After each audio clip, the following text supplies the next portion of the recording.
సుమన్ టీవీలో మీ personal and business promotions కోసం కింది నెంబర్కి కాంటాక్ట్ చేయండి. Welcome to Suman TV. నేను మీ సుప్రసాద్. గంజాయి రవాణాకు పోలీసులు ఇటువంటి పటిష్టమైన ఏర్పాట్లు చేసినా సరే గంజాయి రవాణా చేయడంలో మాత్రం స్మగ్లర్లు అనేక మార్గాలను అయితే ఎదుర్కొంటున్నారు. తాజాగా అల్లూరు సీతారామరాజు జిల్లాలోని ముంచంగిపుట్టు మండలంలో 43 లక్షల రూపాయల విలువైన 860 కేజీల గంజాయిని అయితే మాత్రం ఆ పోలీసులు పట్టుకున్నారు. అయితే అల్లూరు సీతారామరాజు జిల్లా పరిధిలో గల ముంచంగిపుట్టు పోలీస్ స్టేషన్లో పరిధిలోని గంజాయి అక్రమ రవాణాకు అవుతుందంటూ అక్కడ ఉన్న ఎస్ఐకి ముందస్తు సమాచారం రావడంతో అయితే మాత్రం ఆ మండల పరిధిలో గల ఏదైతే ముంచంగిపుట్టు మండలంలో గల గుమ్మి గ్రామం అసలాడ జంక్షన్ల వద్ద వాహనాలు తనిఖీ నిర్వహిస్తుండగా ముందుగా ఒక అనుమానాస్పద వ్యక్తి మోటార్ పల్సర్ బైక్ పై వెళ్తూ ఉండగా అక్కడ అతన్ని ఆపారు. అలాగే అతని వెనుక ఒక బొలెరో పికప్ వ్యాన్ తో మాత్రం ఒక వాహనం వస్తూ ఉండడం దాన్ని ఆపి తనిఖీ చేసే ప్రయత్నం చేయగా అక్కడ ఆ వెహికల్లో ఉన్న ఇద్దరు వ్యక్తులైతే మాత్రం పరారయ్యారు. దీంతో పోలీసులకు అనుమానం వచ్చి పల్సర్ బైక్ పై ఉన్న వ్యక్తిని అదుపులోకి తీసుకొని పల్సర్ బైక్ ని స్వాధీనం చేసుకోవడంతో పాటు ఆ ఏదైతే బొలెరో పికప్ వ్యాన్ ఉందో ఆ వాహనాన్ని క్షుణ్ణంగా తనిఖీ చేయగా దాంట్లో 40 మూటల్లో సుమారుగా 860 కేజీల గంజాయి, దాని విలువ 43 లక్షల రూపాయలు ఉంటుంది. అయితే మాత్రం సుమారుగా 860 కేజీల గంజాయిని అయితే మాత్రం గుర్తించారు.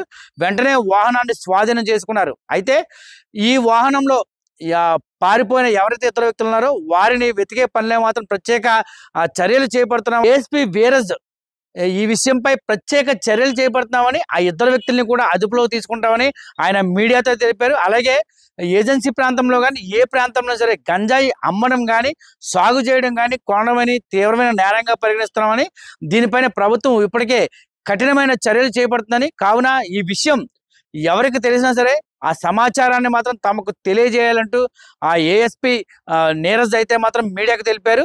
ఆయన ఈ గంజాయి రవాణా విషయాలను అయితే మాత్రం త్వరలో ఏ ప్రాంతానికి చేరుకుంటుంది, ఏ వ్యక్తులు సరఫరా చేస్తున్న విషయాల్ని ఖచ్చితంగా మీడియా ముందుకు పెడతామని ఆయన తెలిపారు. ఈ సందర్భంగా ఆయన మీడియాతో మాట్లాడారు. నిన్న సాయంత్రం మనకి ముంచింగుట్టు స్టేషన్ లిమిట్స్ లో ఇన్ఫర్మేషన్ వచ్చిందండి, గంజాయి తరలిస్తున్నారు.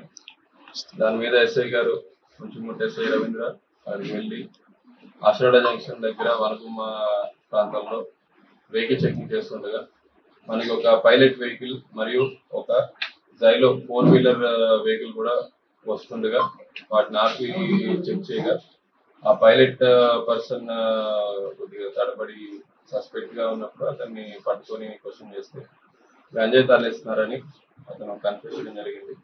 అదే సమయంలో ఆ 4-వీలర్ లో వస్తున్న ఇద్దరు వ్యక్తులు కూడా అక్కడి నుండి పారిపోవడం జరిగింది.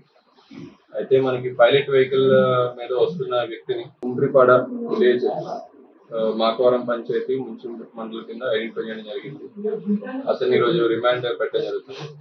ఆ వెహికల్ లో టోటల్ గా 860 కేజీస్ ఆఫ్ గాంజా 43 బ్యాగ్స్ లో ప్యాక్ చేయడం జరిగింది. 860 కేజీస్ ఆఫ్ గాంజా కూడా రికవర్ చేయడం జరిగింది. అవన్నీ కూడా సీజ్ చేసి మనం కోర్టు వాళ్ళకి హ్యాండ్ ఓవర్ చేస్తాం. మనకి ఇందులో బ్యాక్వర్డ్ లింక్ అంటే వీళ్ళకి ఎవరు ప్రొవైడ్ చేశారని పైలట్ ని క్వశ్చన్ చేయగా 2 పర్సన్స్ నేమ్ చెప్పడం జరిగింది, కుంబ్రిపాడ విలేజ్. అండ్ ఈ మొత్తం ట్రాన్స్పోర్ట్ కూడా ఒడిస్సా మల్కాన్గిరి డిస్ట్రిక్ట్ లో సప్లై తెచ్చుకొని జోడిగుమ్మ మన ముంచింగుట్టు మండల్లో ఒక కార్నర్ పార్ట్ జోడిగుమ్మ దగ్గర లోడ్ చేసుకొని వాళ్ళు వయా వనగుమ్మ తీసుకుని వెళ్ళి జోలాపుట్ లో ఎవరైతే ఫార్వర్డ్ లింక్ ఉన్నారో వాళ్ళకి సప్లై చేద్దామని వీళ్ళు ప్లాన్ చేసినట్టు తెలిసింది.